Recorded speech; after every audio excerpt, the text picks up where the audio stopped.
ओम श्री गणेशाय नम नमस्कार बंधुगण आपण मानकु आम यूट्यूब चैनल को स्वागत। बंधुगण आजिर ए भिडियो आमे आपण मानकु कहिबा पई जाउछु कि 15 तारिखर दिन आपणक पई किपरि साब्यस्त हेबो, केउ प्रकारर आजिर दिन को आपण माने प्लानिंग करिवे, ता सहित जदि विशेष भाबरे कहिबा केउ केउ जिनिस रे आपणकु फायदा हेबो, केउ सबु जिनिस रे आपणकु सावधानियता अवलंबन करिबा पई पड़िबो, आपणकर लव लाइफ किपरि रहिबो, क्यारियर किपरि रहिबो, बिजनेस आ व्यापार किपरि रहिबो, ता सहित स्वास्थ्यर महत्वपूर्ण इनफॉरमेशन मध्ये आमे आपण मानकु भिडियो रे कहबू। आ भिडियो शेष रे आमे आपण मानकु गोटे उपाय विषय मध्ये कहबू, जहा द्वारा आपण आजिर दिन को आहुरी अधिक शुभ और मंगलदायक साब्यस्त करि परिबे। तेणु आगो को भिडियो स्टार्ट करिबा पूर्वरु आमर आपणकु रिक्वेस्ट, जदि आपण आमर ए चैनल ले नुआ करि आछन्ते तो चैनल को सब्सक्राइब करंतु, सांगरे नोटिफिकेशन बेल को मध्य ऑन करंतु, जहा द्वारा समय समय रे नुआ नुआ भिडियो रो नोटिफिकेशन आपणक पाखरे सर्वप्रथमे पहुँचीबो। आसंतु जानिबा किपरि रहिबो आपणक पई 15 तारिखर दिन। जदि सबुठारु प्रथमे आमे आपण मानकु कहिबू कि कोन आपणक पई आजि पॉजिटिव रहिबा पई जाउछि। जदि विशेष भाबरे कहिबा, जदि आपण व्यवसाय करूछंती किंबा जदि आपण चाकरी विशेष भाबरे करूछंती, तो निवेश पई आपणकु भल अवसर प्राप्त हेबो। एहा आपणकर आर्थिक निवेश पई बहुत ही शानदार साब्यस्त हेबो, जहा द्वारा आपणकु आर्थिक लाभ प्राप्त हेबार पूरा अवसर मध्ये मिलुअछि। ता सहित आपणकर भाग्य मध्ये आपणकु बहुत भल साथ देबो, तथा काम कार्य क्षेत्र रे आपणकु बहुत भल सफलता मध्ये मिलिबाकु जाउछि। चल अचल संपत्ति दृष्टि जदि कहिबा निवेश करिबा आपणक पई बहुत ही शुभदायक भरा साब्यस्त हेबो। सेथिपई समय आ परिस्थिति को देखि निवेशर अवसर आपणकु विशेष भाबरे मिलिबो, जहा द्वारा आपणकु सफलता प्राप्त हेबो। ता सहित आर्थिक स्थिति मध्ये आपणकर काफी मजबूत रहिबो। या सहित कौनसी अप्रत्याशित आय किंबा बड़ परिश्रमर फल आपणकु मिली पारे। आउ ए समयर भल स्थिति आपणकु मिलिबो। ता सहित कौनसी यात्रार स्थिति मध्ये आपणक पई बनुछि, जहा आपणक उद्देश्य को स्पष्टवादी करिवो। से सब विचार आपण लोकन को कुहंतु, जहा आपणक दिमाग रे रहिछि। ए समय आपण जरूर रिसर्च मध्ये करंतु, निज आखपाखर लोकंक सह मिसंतु, निजर वरिष्ठों को प्रभावित करिबा पई शब्दर निपुणतार प्रयोग मध्ये करंतु। निज क्यारियर को बनेइबा एवं किछि योजना करिबा बा रणनीति करिबारे ए दिन आपणक पई शानदार रहिबो। ता सहित आपण निज सहित निज प्रतियोगींक सहित बहुत भल स्थिति को आपणै मध्ये नेबे। ता सहित रचनात्मक कार्य प्रति आपणकर विशेष रुचि बढ़िबो। ए अवसर आपण विशेष लाभ उठाइबे, आउ संपूर्ण भाबरे काम करिबार स्थिति मध्ये आपणकर बदली जिवो। निज रचनात्मकता द्वारा निजर घर को खूबसूरत आपण बनै परिबे। निज कार्य क्षेत्र रे जणे आउ जणको खुशी प्रदान करिबा प्रभावित करिबे।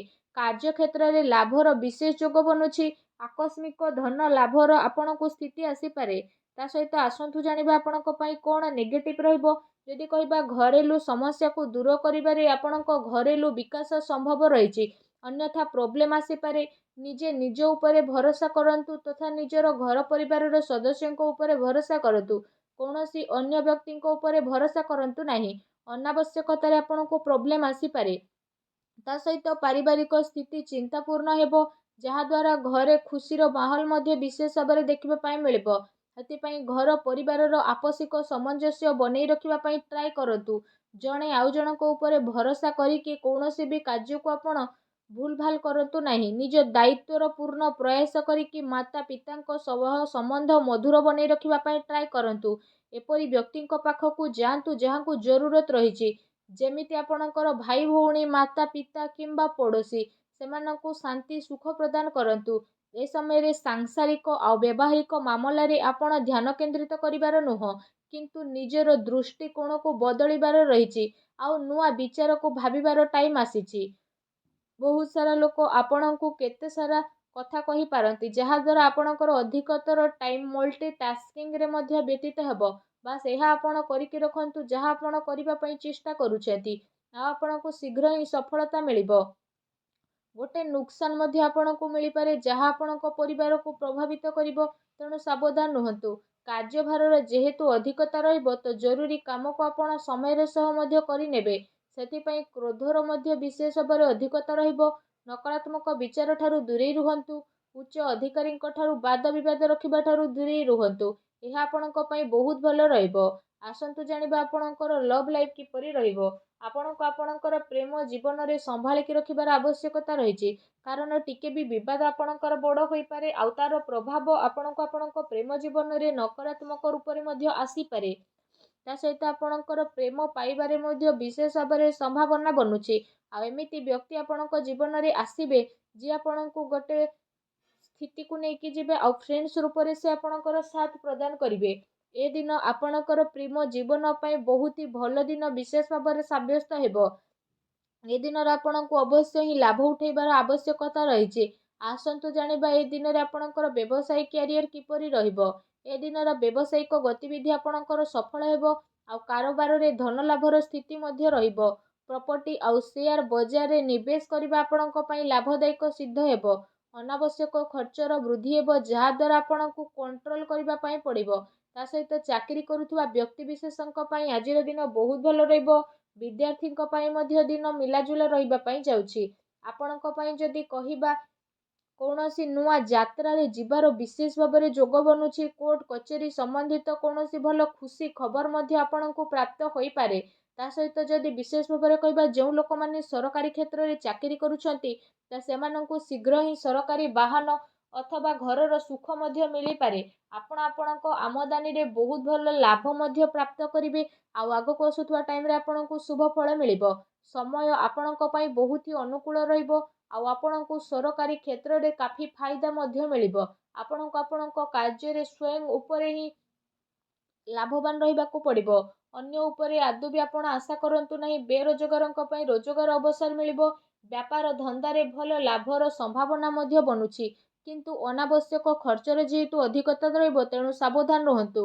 ଆସନ୍ତୁ ଜାଣିବା ଆପଣଙ୍କର ସ୍ୱାସ୍ଥ୍ୟ ଦିନରେ କିପରି ରହିବ। ଏ ଦିନରେ ଆପଣଙ୍କୁ କୌଣସି ପ୍ରକାରର ସ୍ୱାସ୍ଥ୍ୟ ସମ୍ବନ୍ଧିତ ଗଭୀର ସମସ୍ୟାର ସାମ୍ନା କରିବା ପାଇଁ ପଡ଼ିପାରେ। ସେଥିପାଇଁ କୌଣସି ପ୍ରକାରର ସ୍ୱାସ୍ଥ୍ୟ ସମ୍ବନ୍ଧିତ ପ୍ରୋବ୍ଲେମ୍ ଉତ୍ପନ୍ନ ହେବା ପୂର୍ବରୁ ସମୟ ପୂର୍ବରୁ ଉପଚାର କରିବାର ବହୁତ ଅଧିକ ଆବଶ୍ୟକତା ରହିଛି। ଯାହାଦ୍ୱାରା ସମୟ ଥାଉ ଥାଉ କୌଣସି ପ୍ରକାରର ଭୁଲ ବୁଝାମଣାରୁ ଆପଣ ଦୂରେଇ ରହିପାରିବେ। ତେଣୁ ସାବଧାନ ରୁହନ୍ତୁ। ଏଥିପାଇଁ ଆପଣ ନିଜର ଖାଦ୍ୟପାନ ଉପରେ ବିଶେଷ ଭାବରେ ଧ୍ୟାନ ଦିଅନ୍ତୁ। ତା ସହିତ ନିଜ ସ୍ୱାସ୍ଥ୍ୟକୁ ଆହୁରି ଅଧିକ ଭଲ ରଖିବା ପାଇଁ ଆପଣ ପ୍ରତ୍ୟେକ ଦିନ ଯୋଗ କରନ୍ତୁ, ବ୍ୟାୟାମ କରନ୍ତୁ ଏବଂ ସୁସ୍ଥ ରୁହନ୍ତୁ।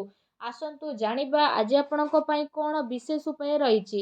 ଆଜି ଆପଣ ସ୍ନାନ ଆଦି କରିସାରିବା ପରେ ବିଶେଷ ଭାବରେ ବହୁତ ହି ସଚ୍ଚା ମନରେ ବହୁତ ହି ଶ୍ରଦ୍ଧା ଭାବରେ ଚାଉଳ ଏବଂ ଦୁଗ୍ଧର କ୍ଷୀରି ବନାନ୍ତୁ ଆଉ ସେଥିରେ ଆପଣ ଚିନି ବଦଳରେ ମିଶ୍ରି ପକାନ୍ତୁ। ଆଉ ତାପରେ ଆପଣ ସେ କ୍ଷୀରି ଯେତେବେଳେ ବନିଯିବ ତ ତାର ଭୋଗ ସବୁଠାରୁ ପ୍ରଥମେ ଆପଣ ମା ଲକ୍ଷ୍ମୀଙ୍କ ପାଖରେ ଚଢ଼ାନ୍ତୁ। ତାପରେ ସେ କ୍ଷୀରିକୁ ଆପଣ ଗରିବଙ୍କ ଭିତରେ ବାଣ୍ଟି ଦିଅନ୍ତୁ। ଏପରି କରିବା ଦ୍ୱାରା ହିଁ ମା ଲକ୍ଷ୍ମୀ ବହୁତ ଶୀଘ୍ର ପ୍ରସନ୍ନ ହେବେ ଆଉ ଆପଣଙ୍କର ସବୁ କଷ୍ଟକୁ ଦୂର କରିବେ। ଆପଣଙ୍କ ଜୀବନରେ ଯାହା ବି ଧନ ସମ୍ବନ୍ଧିତ ପ୍ରୋବ୍ଲେମ୍ ଚାଲୁଛି ସବୁ ପ୍ରୋବ୍ଲେମକୁ ଅନ୍ତ କରିବେ ଆଉ ଆପଣଙ୍କୁ ଶୀଘ୍ର ହିଁ ଧନ ସୁଖ ସମ୍ପତ୍ତି ପ୍ରଦାନ କରିବେ। ମା ଲକ୍ଷ୍ମୀ ଆପଣଙ୍କ ଘରେ ବାସ ମଧ୍ୟ କରିବେ। ମା ଲକ୍ଷ୍ମୀଙ୍କ ଆଶୀର୍ବାଦ ଆପଣଙ୍କୁ ପ୍ରାପ୍ତ ହେଉ। ସଚ୍ଚା ଦିଲରେ କମେଣ୍ଟ ବକ୍ସରେ ଜୟ ମା ଲକ୍ଷ୍ମୀ ଅବଶ୍ୟ ଲେଖନ୍ତୁ ଓ ଭିଡ଼ିଓକୁ ଲାଇକ୍ କରିବା ପାଇଁ ଆଦୌ ବି ଆପଣ ଭୁଲନ୍ତୁ ନାହିଁ। ଧନ୍ୟବାଦ।